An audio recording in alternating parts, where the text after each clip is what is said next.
Hello friends, welcome back to my channel stories hub. आज हम सुनेंगे मुंशी प्रेमचंद की कहानी कफन।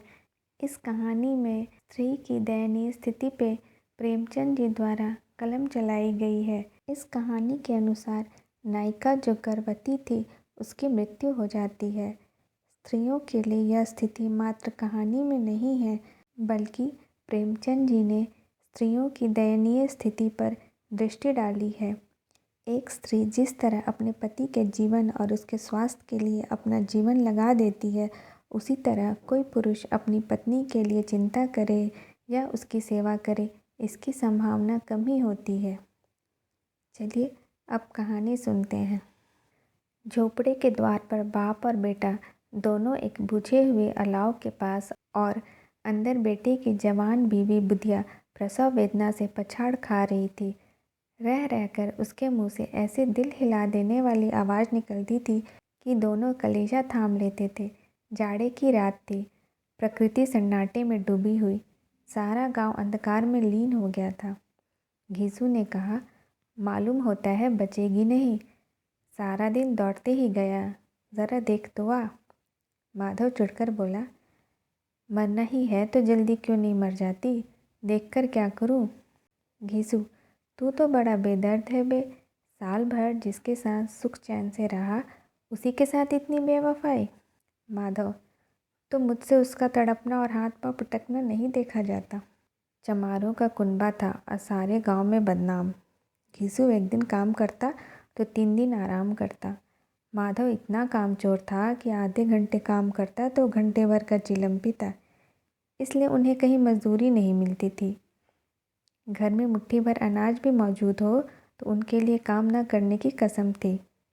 जब 2-4 फाके हो जाते तो घीसू पेड़ पर चढ़कर लकड़ियाँ तोड़ लाता और माधव बाजार में उसे बेच आता। जब तक वह पैसे रहते दोनों इधर उधर मारे मारे फिरते। गांव में काम की कमी न थी, किसानों का गांव था, मेहनती आदमी के लिए तो 50 काम थे। मगर इन दोनों को उस वक्त बुलाते जब 2 आदमियों से एक का काम पाकर भी संतोष कर लेने के सिवाय और कोई चारा न होता। अगर दोनों साधु होते तो उन्हें संतोष और धैर्य के लिए संयम और नियम की बिल्कुल ज़रूरत न होती। यह तो उनकी प्रकृति थी।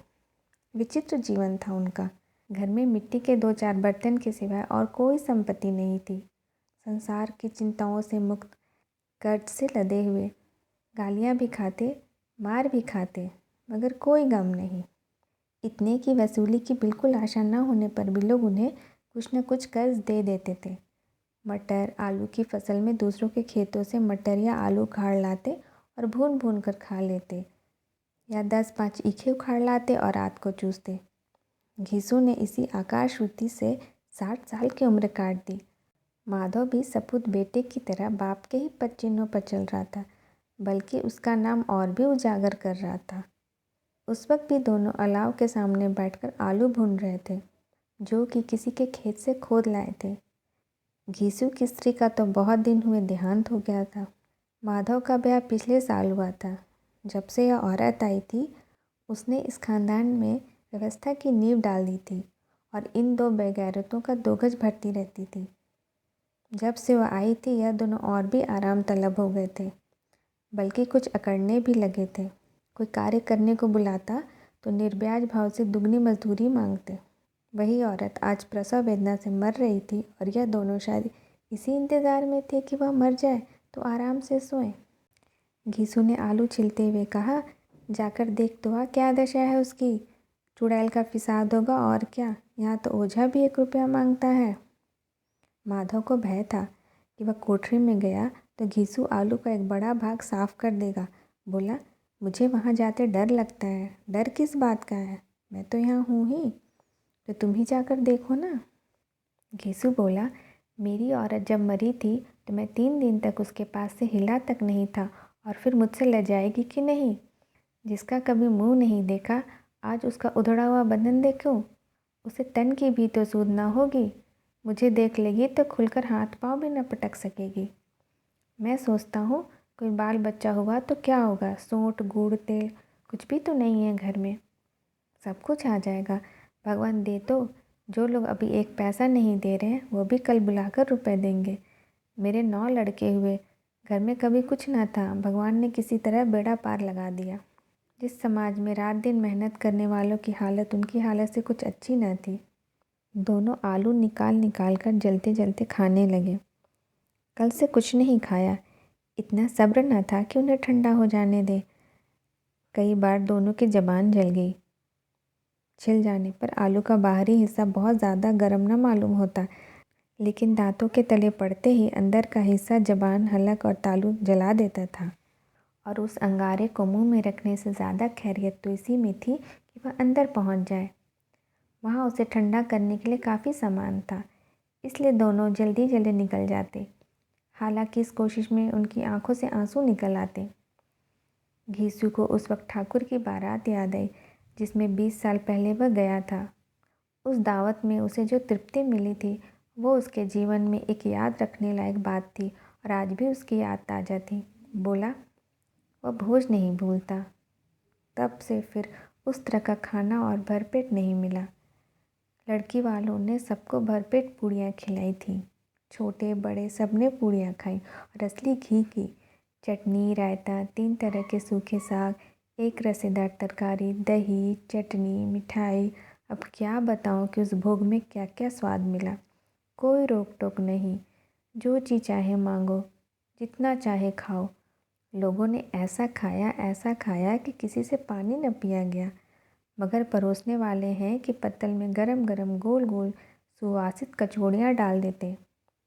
मन कहता है कि नहीं चाहिए, पत्तल को हाथ से रोके हुए हैं, मगर वह है कि दिए जाते हैं। और जब सबने मुंह धो लिया तो पान, इलायची भी मिली, मगर मुझे पान लेने की कहाँ सुध थी। खड़ा हुआ न जाता था, झटपट अपने कंबल में जाकर लेट गया। ऐसा दिल दरिया था वह ठाकुर। माधव ने पदार्थों का मन ही मन मजा लेते हुए कहा, अब हमें ऐसा कोई भोजन नहीं खिलाता। अब कोई क्या खिलाएगा, वह ज़माना दूसरा था। अब तो सबको किफ़ायत सूझती है। शादी ब्याह में मत खर्च करो, क्रियाक्रम में मत खर्च करो। पूछो गरीबों का माल बटोर बटोर कर कहाँ रखोगे। बटोरने में तो कमी नहीं है, हाँ खर्च में किफ़ायती सूझती है। तुमने 20 एक पूड़ियाँ खाई होगी, 20 से ज़्यादा खाई थी। मैं 50 खा जाता। 50 से कम मैंने नहीं खाई होगी। अच्छा पट्ठा था, तू तो मेरा आधा भी नहीं है। आलू खाकर दोनों ने पानी पिया और वहीं अलाव के सामने अपनी धोतियाँ ओढ़कर पाँव पेट पर डाले सोए रहे, जैसे 2 बड़े बड़े अजगर गेंदुलियाँ मारे पड़े हों और बुधिया अभी तक करहा रही थी। सवेरे माधव ने कोठरी में जाकर देखा तो उसकी स्त्री ठंडी हो गई थी। उसके मुंह पर मक्खियाँ भिनक रही थी, पथराई हुई आंखें ऊपर टंगी हुई थी, सारी देह धूल से लथपथ हो गई थी। उसके पेट में बच्चा मर गया था। माधव भागा हुआ घीसू के पास आया, फिर दोनों ज़ोर ज़ोर से हैं करने लगे और छाती पीटने लगे। पड़ोस वालों ने यह रोना धोना सुना तो दौड़े हुए आए और पुरानी मर्यादा के अनुसार इन अभागों को समझाने लगे, मगर ज़्यादा रोने पिटने का अवसर न था। कफन और लकड़ी की फिक्र करनी थी। घर में तो पैसा इस तरह गायब था जैसे चील के घोंसले में मांग। बाप बेटे रोते हुए गांव के ज़मींदार के पास गए। वह इन दोनों की सूरत से नफरत करते थे। कई बार इन्हें अपने हाथों से पीट चुके थे, चोरी करने के लिए, वादे पर काम ना आने के लिए। पूछा, क्या है बे खिसवा, रोता क्यों है? अब तो तू कहीं दिखलाई भी नहीं देता, मालूम होता है इस गांव में नहीं रहना चाहता। घीसू ने ज़मीन पर सिर रखकर आंखों में आंसू भरे हुए कहा, सरकार बड़ी विपत्ति में हूँ। माधव की घरवाली गुजर गई, रात भर तड़पती रही सरकार। हम दोनों उसके सिरहाने बैठे रहे, दवा दारू जो कुछ हो सका सब कुछ किया था, पर वह हमें दगा दे गई। अब कोई एक रोटी भी देने वाला नहीं रहा मालिक, तबाह हो गए, घर उजड़ गया हमारा। आपका गुलाम हो, अब आपके सिवाय कौन उसकी मिट्टी पार लगाएगा। हमारे हाथ में जो कुछ था वह सब कुछ दवा दारू में उठ गया। सरकार की दया होगी तो उसकी मिट्टी उठेगी, आपके सिवा किसके द्वार पर जाऊं। ज़मींदार साहब दयालु थे, मगर घीसू पर दया करना काले कंबल पर रंग चढ़ाना था। जी में तो आया, कह दे चल दूर हो जा यहाँ से। यूँ तो बुलाने से कभी नहीं आता, मगर आज गरज पड़ी है तो आकर खुशामद कर रहा है। हरामखोर कहीं का बदमाश। लेकिन यह क्रोध या दंड का अवसर न था। जी में घुटते हुए 2 रुपए निकालकर फेंक दिए, मगर सांत्वना का एक शब्द भी मुँह से न निकला। उसकी तरफ ताका तक नहीं, जैसे सिर का बोझ उतारा हो। जब जमींदार साहब ने 2 रुपए दिए तो गांव के बनिए महाजनों को इनकार का साहस कैसे होता। घीसू जमींदार का ढिंढोरा भी पीटना चाहता था। किसी ने 2 आने दिए, किसी ने 4 आने। 1 घंटे में घीसू और माधव बाजार से कफन लाने चले। इधर लोग बाँस वाँस काटने लगे। गांव की नर्मदिल स्त्रियाँ आकर लाश देखती और उसकी बेबसी पर 2 बूंद आंसू गिराकर चली जाती थी। बाजार पहुंचकर घीसू बोला, लकड़ी तो उसे जलाने भर की मिल गई है, क्यों माधव? माधव बोला, हाँ लकड़ी तो बहुत है, अब कफन चाहिए। तो चलो कोई हल्का सा कफन ले ले। हाँ और क्या, लाश उठते उठते रात हो जाएगी। रात को कफन कौन देखता है? कैसा बुरा रिवाज है कि जिसे जीते जी तन ढकने का चिथड़ा भी न मिला, उसे मरने पर नया कफन चाहिए। कफन तो लाश के साथ ही जल जाती है। यही 5 रुपए मिलते, कुछ दवा दारू कर लेते। दोनों एक दूसरे के मन की बात ताड़ रहे थे। बाजार में इधर उधर घूमते रहे, कभी इस बाजार की दुकान पर, कभी उस दुकान पर। तरह तरह के कपड़े, रेशमी और सूती देखे, मगर कुछ जचा ही नहीं। यहाँ तक कि शाम हो गई। तब दोनों न जाने किस दैवी प्रेरणा से एक मधुशाला के सामने जा पहुँचे और जैसे पूर्व निश्चित व्यवस्था से अंदर चले गए। वहाँ ज़रा देर तक दोनों असमंजस में खड़े रहे। फिर घीसू ने गड्डी के सामने जाकर कहा, साहू जी 1 बोतल हमें भी देना। उसके बाद कुछ चिखौना आया, तली हुई मछली आई और बरामदे में बैठकर शांतिपूर्वक पीने लगे। कई कुंजियाँ ताबड़तोड़ पीने के बाद सुरूर में आ गए। घीसू बोला, कफन लगाने से क्या मिलता है? आखिर जल ही तो जाता है, खुद बहू के साथ तो न जाता। माधव आसमान की तरफ देखकर बोला, मानव देवताओं को अपनी निष्पापता का साक्षी बना रहा हो। दुनिया का दस्तूर है, नहीं लोग बामनों को 1000 रुपये क्यों देते हैं? कौन देखता है परलोक में मिलता है या नहीं? बड़े आदमियों के पास धन है, फूके, हमारे पास फूकने को क्या है? लेकिन लोगों को क्या जवाब दोगे? लोग पूछेंगे नहीं कफन कहाँ है?